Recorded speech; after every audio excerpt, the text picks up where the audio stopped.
That morning I was on my porch, doing what any half-broken retired construction hand does best. Staring at nothing in particular and working my way through a cold beer, when two cops marched up my driveway like they had a hostage situation to defuse. Flashlights out in broad daylight, hands resting on their belts, faces set like they practiced in the mirror.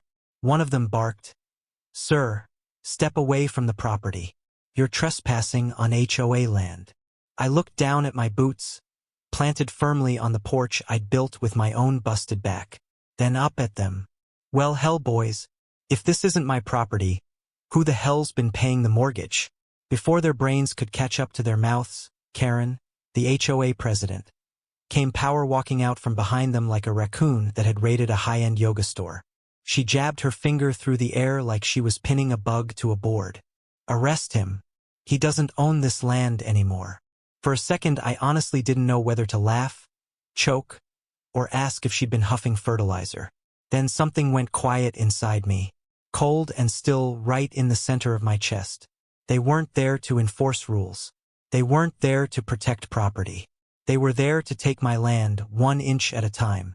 I stood up slow, brushed the dust off my jeans, and stared at the nearest badge. No shouting, no theatrics, just one sentence. "You boys are about to learn you picked the wrong man's porch to stand on." That was the real beginning, right there. And if you've got a minute, I'll tell you exactly how a simple porch, a trail to the lake, and one red metal sign turned my quiet retirement into the dumbest war I've fought since my divorce. After the officers finally backed off that morning, more baffled than victorious, I settled back onto my porch swing and stared out over my land, for acres of trees and brush stretching toward the lake. A light breeze came through, smelling of pine and lake water, the same way it had the first day I saw this place. That breeze was why I bought it. At 54, I wasn't need a nap tired. I was seen too much, lost too much tired. My marriage had cracked 3 years earlier. On paper, it was clean. In real life, it left me with half my savings and a chest full of silence. My 2 boys were grown, living in other states, busy doing exactly what I'd raised them to do, build their own lives. Good for them. Left me with a lot of empty evenings. And after nearly 30 years in real construction, not the shiny hard hat and clipboard kind, the rebar and rebar burn kind, you don't retire with much. A ruined knee, a spine that complains about the weather, calluses that outlast every company you ever worked for. Then I found this lot, for acres tucked behind a row of old oaks. Big, creaking things that moaned in the wind but still stood proud. A narrow stream ran along the south side, tracing down until it vanished behind a clump of maples. If the wind came from the right direction, I could smell the lake before I could see it. Evenings were my favorite. I'd sit out with a cold beer and watch the sky turn that late summer gold, the color that makes the whole world seem to whisper, "Slow down a little." I built the house myself. No crew, no fancy contractor. Just me, my tools, and whatever was left of my lower back. The porch became my favorite project, broad and solid, with enough room to string a hammock between 2 maples I'd grown attached to. I stained those boards 3 times that first month. Didn't need to, just wanted my hands in every nail, my sweat in every plank. Mine from the dirt up. For a while, it really was perfect. The folks in the nearby independent houses would wave as they drove by. People from town would roll past slow and say the place looked good. I'd wake with the sun pushing through the blinds, step out barefoot onto the boards, and feel like I'd finally outrun the noise of the world. But peace doesn't blow up. It wears away, little by little, like water grinding down a rock. The first chip in mine was a trail, just a skinny dirt path at the back of my land, cutting down through the trees toward the lake. I didn't think much of it at first. People walked it, kids biked it, dog walkers used it on their morning rounds. Hell, I thought, summer's short, let them have their shortcut. I didn't mind at first, but sitting on that swing after the cops left, replaying the morning, I finally saw what I should have seen months earlier. The second you let people treat your land like it's theirs, it's only a matter of time before somebody decides you don't belong on it anymore. And they were just getting warmed up. The trail had always been busy, but summer turned it into a parade. More feet, more bikes, more noise, and something I hadn't bargained for, trash. First it was one soda can, then two, then a handful of wrappers and plastic cups tossed into the brush like confetti. I made excuses. People forget things. Kids get careless. Then I found a used diaper half buried under one of my maples. I'd worked construction 30 years. I've stepped in things most people don't have words for. But nothing prepares you for finding a stranger's baby diaper on your own soil. I pulled on gloves, cleaned it up, muttered to myself, and tried to move on. Trouble doesn't travel alone, though. A few afternoons later, I heard that particular kind of teenage laughter from the trail, the sharp, mean kind that tells you whatever's happening isn't good. I walked back and saw 3 boys, 16, maybe 17, taking turns hurling empty beer cans into my woods like they were pitching for the Yankees. I walked up slow, hands in my pockets, voice level. "All right, boys, pick all that up. You're on private property." The tallest one, shaggy blonde hair, sneakers that probably cost more than my first car, didn't even bother hiding the can in his hand. He grinned like he owned the place. "Relax, old man. Everybody uses this trail." "Trail's on my land," I said. "And you're littering on it." Another kid snorted. "Whatever. It's just trash." I stepped a bit closer. Not threatening, but not giving ground either. "And trash on private property gets reported as vandalism. You want me to file with the sheriff right now? Or you want to pick it up first?" They froze. Not scared exactly. Kids like that don't get scared first, they get offended. Blondie narrowed his eyes.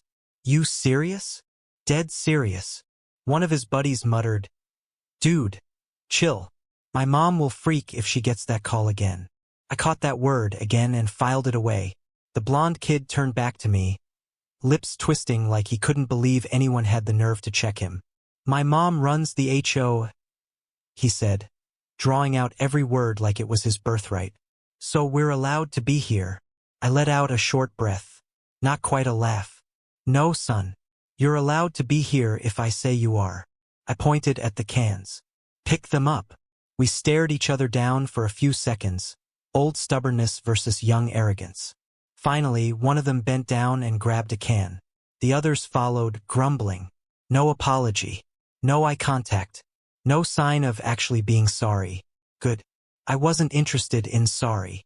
As they walked off, Blondie tossed one last line over his shoulder. "We'll see about this." For little words. Felt like a storm cloud rolling in. By sunset, I'd swept the porch, cracked open another beer, and almost forgotten the whole thing. Until someone slammed their fist against my front door. Hard. Angry. I opened it and there she was. Karen. Same ponytail as the blonde boy. Same sharp little sneer. Same look you see on people who believe rules are for other people. And the first words out of her mouth weren't a greeting. They were a charge. "Did you threaten my sons?" Right then, the whole picture came into focus. The trash. The attitude. The entitlement. The boys weren't the problem. They were the preview.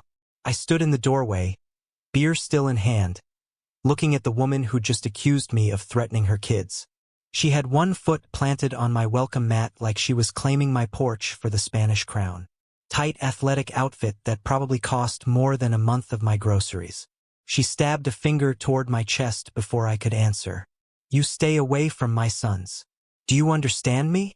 I drew a slow breath, counted to 3, reminded myself I was too old to be slamming doors on people. "Ma'am," I said, calm as I could manage. "Your boys were throwing trash all over my woods. They told me you threatened to file charges." She snapped. "I told them I could," I corrected. "Trespassing and littering on private land. That's the law." She gave this big, exaggerated scoff, like she was performing to a crowd. "Private land?" she repeated, dripping disbelief. "This trail has been used by this community for 20 years. It's practically public access." "Practically," I said, "isn't legally." That line didn't just hit. It insulted her. Her eyes sharpened like she'd just found one loose thread in a sweater and planned to pull until it all came apart. "Listen carefully," she said, dropping her voice to a low, threatening whisper. My community has rights. People don't need your permission to walk where they've always walked. On my deeded property? I asked. Yeah, they do. She stepped in closer. Close enough I could smell her expensive perfume blending with old sweat from whatever tennis match she'd probably screamed through earlier. You think you can just move in here? She hissed. Throw around rules and bully teenagers? I gave a short, tired laugh. Lady, if reminding kids not to trash the woods counts as bullying in your house, you've got bigger problems at home than me. Her lips pressed thin. Her jaw clenched. For a heartbeat I thought she might swing. Instead, she spun toward the trail and pointed like an attorney on a bad courtroom show. This trail, she declared, belongs to Lakeview Estates, and you will not block access. It's on my land, I repeated, slower this time. That means I decide what happens on it. She shook her head, wearing a smirk that said she knew something I didn't. You have no idea who you're dealing with. There it was, the HOA war cry. Right up there with, we sent you a notice, and, this is your third violation. I leaned against the doorframe and took a sip of beer. Ma'am, I'm too old for vague threats. Say what you came to say. She squared her shoulders. If you ever address my children again, I will file harassment charges. And I will make sure the HOA deals with you. I lifted an eyebrow. Deals with me how? She didn't answer. Didn't have to. She spun on her heel, marched back down my driveway, and tossed one last line over her shoulder. Enjoy your peace while you have it. I watched her disappear into the dim light, the end of her ponytail bouncing like it was angry too. The night settled back into its usual sounds. Crickets, wind in the trees, the distant lap of water on the lake. But something in my chest had shifted. Karen hadn't come over because of her sons. Her sons had come over because of Karen. And I was only just starting to understand the kind of storm I'd stumbled into. After her little performance, I let myself believe, for a few hours, that maybe that was it. People blow off steam, then move on.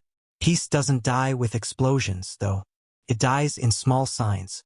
The first one showed up the next morning. I walked onto the porch with a hot mug of coffee, ready for my usual routine. Slow, quiet, grateful. From there, I could see the mouth of the trail through the trees. Right under my homemade sign, private property, please don't litter, sat a half-crushed beer can. Not tossed, not blown there by wind, placed dead center beneath the sign like a dare. I stared at it a long minute, something cold flickering in my gut. Then I picked it up, dropped it in the trash, and told myself not to jump to conclusions. Maybe some kid came through late and didn't think. Maybe it was nothing. Coincidence doesn't usually line up 2 mornings in a row. Next day there were 3 cans, lined up neatly in front of the sign like offerings. On the 3rd morning, I stepped out to find wrappers, plastic cups, cigarette butts, bits of glass from a smashed bottle, trash scattered like party confetti. But every single piece lay within a 3-foot circle of my sign. Not down the path, not spread along the trail, just there, at the only line I'd tried to draw. I bent and picked up one piece at a time, the way a man does when he isn't angry yet but can feel it coming. As I worked, I saw the prints. Smaller ones, teen feet in stupidly expensive sneakers, and one bigger, wider adult print. I didn't want to assume, but I could see the picture. Karen, arms folded, supervising from the trees. I tossed the trash, washed my hands, and stood looking at that path. My polite sign wasn't working. My patience wasn't working. Being nice sure as hell wasn't working. And I finally understood what I was really dealing with. This wasn't about a trail. Not about lake access. Not about teenagers being idiots. It was about people who believed the world was theirs because they said so. Who thought boundaries were suggestions and someone else's land was just an extension of their own. People who'd never heard no with consequences attached. The kind who raised boys who bragged about, my mom runs the HOA. That thought settled inside me. Slow, heavy, permanent. This wasn't littering. It was a warning shot. So that evening I didn't sit on the porch with a beer. I went to the shed, grabbed a fresh metal sign, thicker steel this time, and a sack of concrete mix. The courtesy didn't work, authority would. If pleas got ignored, no trespassing. Violators will be prosecuted could do the talking. As the sun slid down behind the trees, washing the woods in orange and gold, I carried that sign down to the trailhead like it was the last piece of patience I had left. I set it where the path entered my land. Big red letters, bold enough that a bat could have read them. No trespassing violators will be prosecuted no more, please. No more, if you don't mind. I drove the metal post into the ground with a post driver, each blow ringing through the trees like a slow drumbeat. Then I mixed concrete in a bucket and poured it around the base, packing it tight. No teenager or adult was pulling that thing out without a truck and a tow strap. I'd set 1,000 posts like that in my career. This time it felt personal. By the time I finished, the sky had gone purple. Crickets had started their choir. I stood there looking at the sign and felt something I hadn't felt in weeks. Control. On my way back, I passed old Jim Walker leaning on his fence. Jim lived 2 lots over. Retired mechanic, same greasy ball cap every day. Farmers feed America. Even though he'd sold his last tractor 10 years ago. Heard some pounding back there, he said, spitting a sunflower seed shell into the dirt. Put up a sign, I answered. That's so. Had enough of people treating my land like a dump. Jim let out a low whistle. Son, you know who you're pissing off, right? Teenagers, I said. He shook his head. No, their mama. Which one? He gave me a look. The one who runs the damn HOA. Karen, of course. Jim scratched the back of his neck, like he was weighing how honest to be. Look, Ron, I ain't telling you what to do, but that woman, she don't like being told no. And she sure as hell don't like losing control. Her control stops at her boundary line, I said. Jim snorted. You think she cares where her boundary line is? I didn't answer. His question hit too close to home. Jim pushed off the fence. Just be ready. People like her don't back off. They double down. With that hanging between us, he headed for his shed. I walked back to the house with the night settling around me. I could still just see the new sign at the edge of the woods, catching the last scraps of light like a small, stubborn shield. I was proud of it. It was firm, clear, fair, and above all, mine. But Jim's words followed me up the steps. They don't back down. They double down. I didn't know then that the sign I just set in concrete wouldn't last 48 hours. And the people coming for it weren't bringing politeness. They weren't bringing community spirit. They weren't even bringing shame. They were bringing a crowbar and the smug belief that rules didn't apply to anyone in a Lakeview Estates polo. The morning after I planted that sign, the world felt almost normal.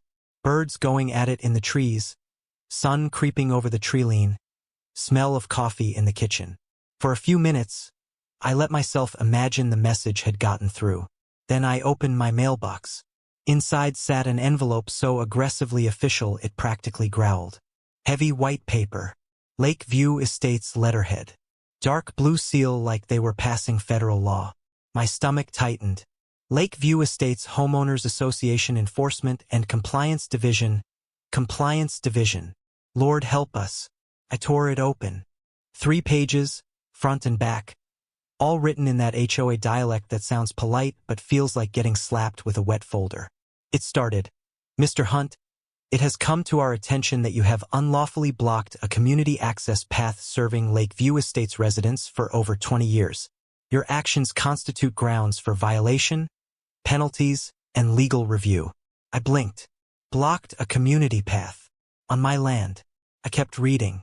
Effective immediately, you are ordered to remove the unauthorized signage obstructing the trail. Failure to comply within 48 hours will result in a formal citation. Continued obstruction may lead to civil action on behalf of the community. Civil action on behalf of the community. Kept going. Furthermore, you are reminded that harassment of minors is a serious offense. We expect your full cooperation in avoiding future incidents.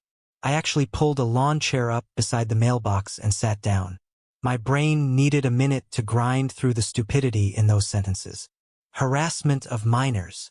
For telling them to pick up beer cans. The 3rd page was the best. Our records indicate a historical easement exists in the area in question. Lakeview Estates has maintained uninterrupted use of this path for over 2 decades. As such, your attempt to impede access is unlawful. Historical easement. Uninterrupted use. Unlawful. Couldn't help it. I laughed. Not a belly laugh. More the dry, exhausted sound an old man makes when he realizes something is so far from reality it loops back around to comedy. If I had a nickel for every time a loud HOA claimed something was historically, I could have bought the whole subdivision and shut it down. I folded the letter, carried it inside, and laid it on the kitchen counter like evidence at a crime scene. My phone buzzed. A text. Unknown number. We saw the sign you put up. That's not allowed. Remove it before this gets worse. No name. No introduction. Just entitlement wrapped around a threat. I typed back one sentence. Identify yourself. No response. I set the phone down, looked out the back window at my woods, then at the red sign I'd set in concrete. This wasn't about a sign anymore. Not about a path. Not about some boys. This was about control. Their control over land that wasn't theirs. Over a man they figured would fold the second somebody rattled a legal phrase at him. And with every letter, every threat, every fake violation, something in me settled deeper than anger. Resolve. I watched the trees sway and murmured to myself, if they want to fight, they're about to see what a real one looks like. What I didn't know yet was how ugly it would get. Or that those 2 cops would be back in my driveway a lot sooner than I thought. 2 days after the letter, I was out on the porch tightening a loose hinge when I heard tires crunch slow over gravel. Not fast. Not uncertain. The kind of slow that says, we know exactly where we're going. I wiped my hands on my jeans and looked up. County cruiser. My stomach dropped, not from fear exactly, but from the kind of instinct you develop after a lifetime around authority. This visit wasn't friendly. 2 officers climbed out. First was younger, maybe 30, carrying the expression of a man who hates the assignment he's on. Second, older, gray mustache, permanent frown carved so deep it might as well have been regulation.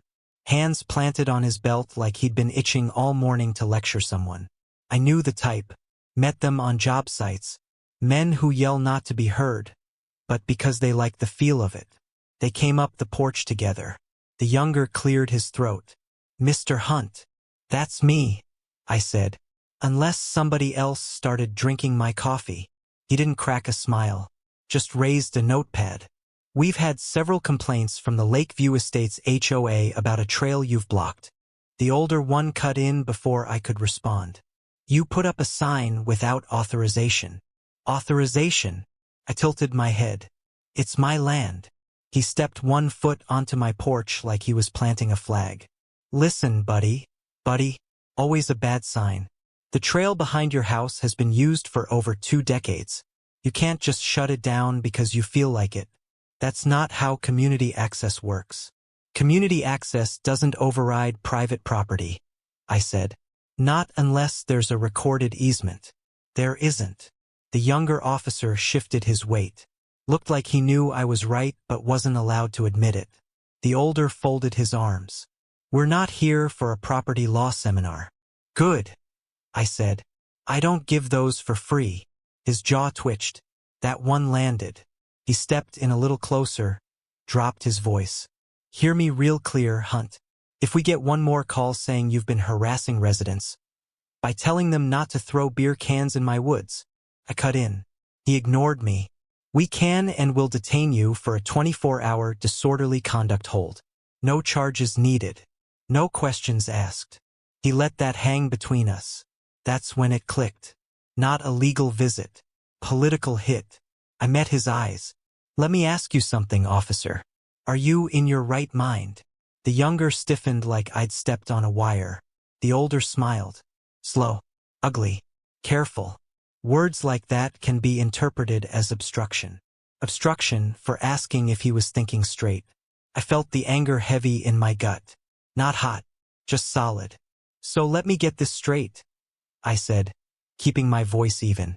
A woman who doesn't own an inch of my property calls you, and that gives you the right to walk onto my land and tell me to open it for her.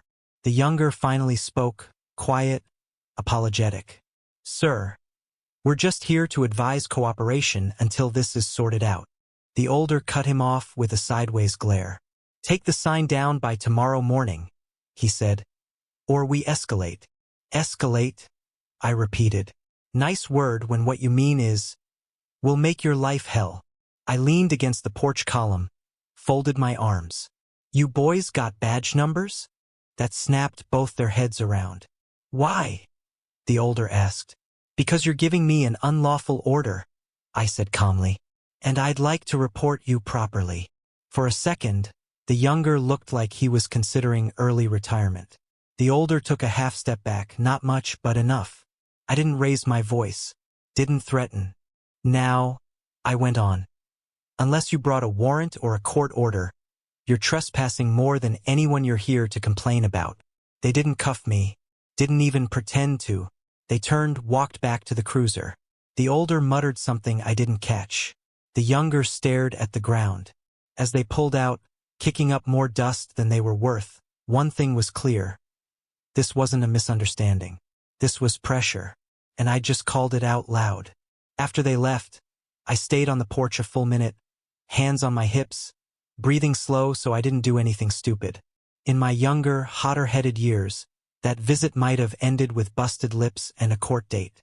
Age had given me at least two gifts, timing and patience. And right then I knew exactly what I really needed. Not more anger, evidence. I went inside, grabbed my phone, and called the one man I knew would answer no matter what. Tom Peterson.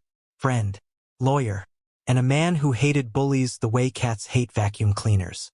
He picked up on the second ring. "You in trouble again?" he asked. "Not yet," I said, "but I think trouble's warming up the truck." I told him everything. The teens, the trash, Karen, the letter, the cops, the 24-hour threat. Every detail. Tom listened without interrupting, just letting out low little sounds now and then, the kind you only hear from someone already connecting dots. When I finished, he exhaled. "All right, Ron. First thing tomorrow, get cameras." "Cameras?" I said. "Good ones," he replied. "You want eyes on every inch of that land. Recording, timestamping, backing up to the cloud. Don't cheap out. HOA bullies like Karen don't stop unless a judge tells them to." "You think this is heading to court?" I asked. "I think," he said carefully, "they're counting on you not having proof when they do something stupid." That chilled me more than the threats had. Tom didn't exaggerate. If he smelled something coming, something was coming. "Put up cameras," he repeated. "Don't talk to Karen. Don't talk to those officers. Don't argue with anybody. Let them make mistakes. Let the cameras catch it." I nodded even though he couldn't see me. "All right, cameras it is." We hung up. The house felt too quiet, the kind of quiet that makes you think hard thoughts. I didn't want a war. Didn't want drama. Didn't want some HOA circus spilling into my woods. But if they insisted, I wasn't going in blind. The next morning, I drove into town and headed straight to the electronics aisle at the big box store. A kid barely old enough to shave hustled over with that "Can I help you spend money?" smile. "Looking for anything in particular, sir?" "Yeah," I said. "Cameras. Good ones. The kind you'd buy if you thought someone was about to screw with your life." He blinked twice and didn't ask another question. Smart kid. I walked out with 4 top-of-the-line outdoor units, motion detection, night vision sharp enough to catch a license plate at 2 in the morning, cloud storage, the works. Cost more than a few cases of good beer. Peace of mind, though, never goes on sale. I spent the afternoon installing them. One on the trail. One facing the front gate. One looking over the porch. One angled down the path to the lake. Screws tightened. Wires tucked. Wi-Fi synced. Phone connected. By sundown, I could see my whole property on my screen. Every corner. Every movement. I cracked a beer and watched the live feed. Crystal clear. Even the leaves moving in the wind looked like a nature documentary. For the first time since all this started, I felt something besides worn-out anger. Prepared. Let Karen try something. Let her security try something. Let those officers show up puffed up again. This time, they wouldn't just be wrong. They'd be wrong on video. People who abuse authority can talk down to you, bluff, push their luck. What they can't do is argue with a time-stamped recording in front of a judge. That night, I sat on the porch, my land glowing in cool night vision green on my phone, and murmured, "All right, HO, make your move." They didn't keep me waiting. Less than 24 hours later, just after 9 in the morning, my phone buzzed. Not a call, not a text. Motion alert. Backtrail camera. I tapped the screen. The video opened and my blood went cold. 2 men were striding down my trail like they owned it. Khaki pants. Matching Lakeview Estates polo shirts. One had a walkie-talkie clipped to his belt. The other carried a crowbar. Not tucked away discreetly. Out in the open, swinging at his side. They walked straight to my new sign. The one I'd set in concrete. They circled it like a couple of handymen about to take down a shed. The guy with the crowbar glanced around once, then smirked. He jammed the metal tip under the post and put his weight on it, working it back and forth. The other man crossed his arms and stood lookout. My cameras didn't just record video. They recorded audio. Clear audio. So when Crowbar started talking, I heard every blessed word. "Karen said just break the damn thing," he grunted. "She's sick of looking at it." My eyebrows went up. There it was. The sentence every lawyer dreams of.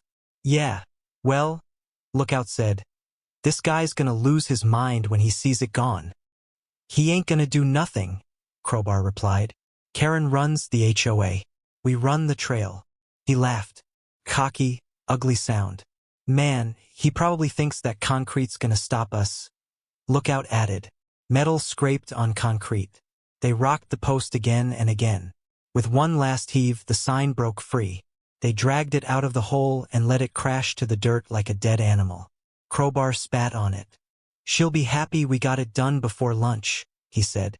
Arrogant, confident, completely sure they were untouchable. I watched the whole thing live from my porch. My hands clenched so tight my knuckles went white. Every instinct I'd sharpened in bar fights and job site arguments told me to grab my keys, go find them, and educate them physically on the meaning of private property. Tom's voice cut through that impulse like a saw. "Don't interfere. Let them make mistakes. Let the camera do the work." So I didn't move. I watched them haul the sign away. Then I saved the footage, backed it up twice, uploaded it to the cloud, and emailed a copy to Tom with 2 words. "It happened." He called 30 seconds later. "Ron, this is perfect," he said. "They tore down the sign." "Better," he replied. "They narrated it." He wasn't wrong. Timestamped. Clear faces. Clear audio. Clear mention of Karen giving the order. "Here's what you do," Tom said. "File today. Don't sit on it. Property destruction. Trespass. Intimidation. Attach every second of that file." So I drove to the county courthouse. Filled out the forms. Uploaded the video into the clerk system. Slid the complaint across the counter. The clerk skimmed it, then looked up at me wide-eyed. "They did this knowing they were on camera?" "They're HOA," I said. "They think cameras are for other people." She shook her head. "Judge isn't going to like this." "He doesn't have to like me," I said. "Just the facts." She stamped my copy. I walked out lighter than I'd arrived. That evening, I sat back on my porch, watching the trail on my phone. The woods were still, just wind and shifting shadows, but everything felt different. This wasn't just aggravation anymore. It was a case. And Karen, though she didn't know it yet, had dug her own hole with a crowbar. The next day, just after lunch, my phone buzzed again. This time, it was a text from Tom. "County logged your complaint. Judge's clerk flagged the video. Good start. Stay calm. Stay calm." He said that like I was halfway to swinging a shovel. I slid the phone into my pocket and went to rinse my coffee mug. Gravel crunched outside. Slow. Heavy. I wiped my hands and peeked through the blinds. Same county cruiser.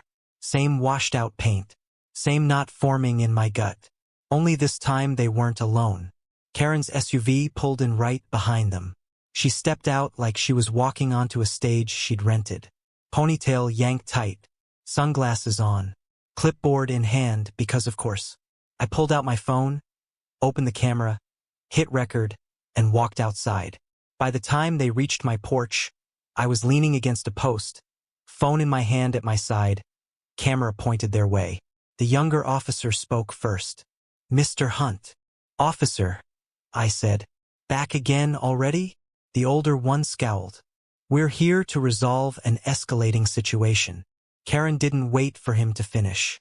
She took half a step ahead of them like she outranked them. "This man is unlawfully blocking community access and intimidating residents," she said briskly. "We informed you yesterday. He's refused to comply." "Funny," I said.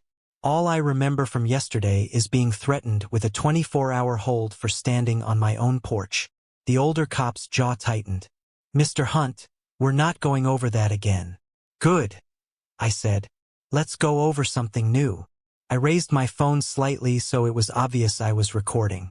"Before we continue, I need both your names and badge numbers. You're giving me an order on my land. If it turns out to be unlawful, I'll need to report it correctly." The air changed.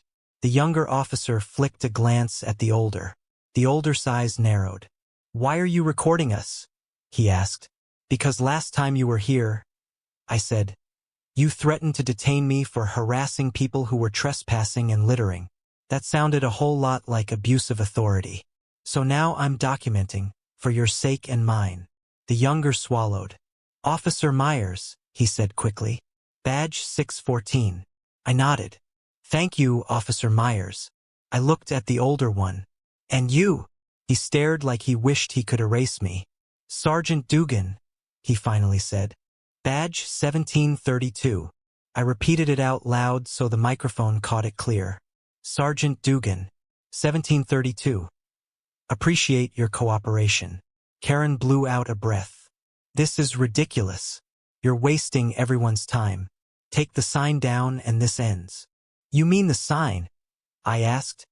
"Your HOA goons tore out with a crowbar yesterday?" Her mouth opened, then shut. The younger cop blinked. "You have proof of that?" "You tell me," I said, lifting the phone a little higher. "For cameras. Full coverage. High-def picture.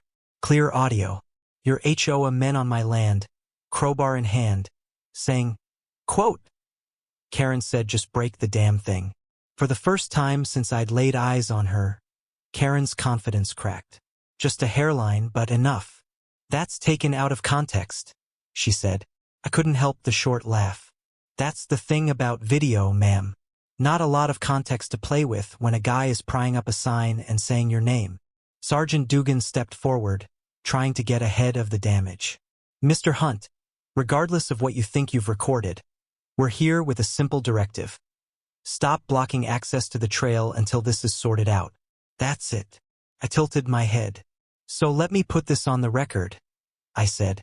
"You're verbally ordering me to surrender control of land I legally own, without a court order, without a recorded easement, and without any documentation, solely because an HOA president told you it's community access. Is that accurate, Sergeant?" His mouth flattened into a hard line. "You're twisting my words." "No," I said quietly. "I'm clarifying them." Officer Myers shifted again, pushing his cap back, eyes flicking between my phone and his sergeant like the camera might explode. Karen stepped in, voice rising. "You can play word games all you want, but this trail belongs to us. You're just some bitter old man who bought land next to the wrong neighborhood, and you're about to learn how that works." I turned my head slightly, still keeping her in frame. "Note for the record," I said, calm as I could. "The HOA president is openly attempting to direct law enforcement actions on private property without legal authority." That line hit harder than any curse. Neither cop liked hearing it said out loud. Sergeant Dugan uncrossed his arms. "All right, we're done," he snapped. "You've been advised. If you keep causing problems, this goes up the chain." "Good," I said. "Send it up. Because my next call is to the sheriff, and my lawyer already has your names, your badge numbers, and a copy of that crowbar footage." Myers looked like he wanted to disappear into the patrol car. Karen tried one last low hiss, quiet enough she thought maybe my mic wouldn't catch it. You think you've won something here? She said. I shook my head. No. I think I just stopped losing. They left without another word. Gravel crunched. Cruiser rolled off. Karen's SUV followed like a bad shadow. I stayed on the porch a long moment after they vanished. Phone still recording. Sun catching dust where their tires had been. For the first time since all this started, I didn't feel cornered. I felt like someone had finally turned on the lights. They were gone a whole 30 seconds before my phone buzzed again. First, I figured it was Tom. Or maybe a camera notification. Instead, it was an email. No name, just an address I didn't recognize. I nearly deleted it. The subject line stopped my thumb. You're not crazy. She forged everything. I opened it. I saw what happened at your place today. Karen is losing control. She told the board you threatened her sons and attacked police. Everyone here knows that's a lie. I read it twice.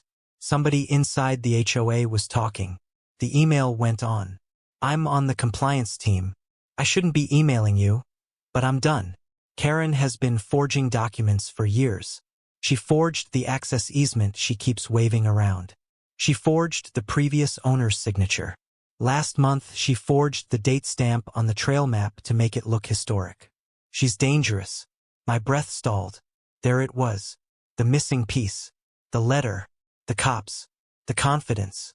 The historical easement. She wasn't just bluffing. She was building her entire house of cards on fake paperwork. The next paragraph hit even harder. She flipped out after you filmed her with the officers today. I heard her say she's done being nice and would teach you a lesson. I'm not sticking around for whatever she does next. Attached are the files she doesn't want anyone seeing. I scrolled down. 5 attachments. First, a PDF named Trail_Easement_98 PDF. The scanned image showed a crooked signature, pixelated edges, and, when I checked the file information, metadata saying it had been created last month. Second, a scan titled Community_Access_Charter_G7. Very official-looking page with a date squarely in the late 90s. The problem? Lakeview Estates HOA was incorporated in 2008. Third, a photo of a cluttered desk. In the middle, 3 separate sheets of paper, each with a slightly different version of the same forged signature, like someone practicing. Fourth, an email thread. Subject line, let's push him off the trail issue. In it, Karen told other board members to stay on message and just agree the trail has always been ours. Fifth, an audio clip, only 6 seconds long. Karen's voice, no mistaking it. I don't care what the law says, she snapped. That land is ours now. We'll make him comply. Cold, sharp, certain. I let the phone drop into my lap and stared out the window for a long time. Not angry, not surprised, really, just tired. But it was a good kind of tired, the kind that comes when the truth finally walks in and sits down beside you. I forwarded everything to Tom. No subject line, no explanation. He called 5 minutes later. Didn't bother with hello. Ron, he said. We're done. Done? I asked. Done, he repeated. She forged an easement, falsified property records, directed law enforcement against you, ordered property destruction. And thanks to your cameras, we can tie it all back to her personally. I leaned back in my chair. So what happens now? Tom drew a deep, satisfied breath. Now, I file an injunction, then a criminal referral, then a civil suit big enough to buy you a brand new truck. You think it'll stick? I asked. He actually laughed.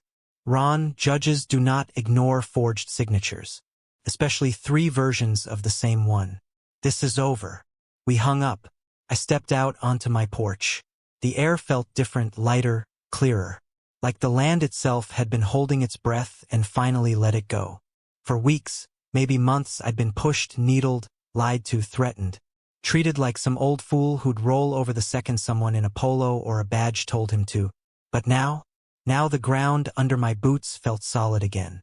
Not because the fight was completely finished, the legal mess was still ahead, but because the truth had finally climbed onto my side. And the truth doesn't spook. It doesn't leave. It just sits there, patient, until someone's forced to look at it. That night, I took a flashlight and walked down to the trail.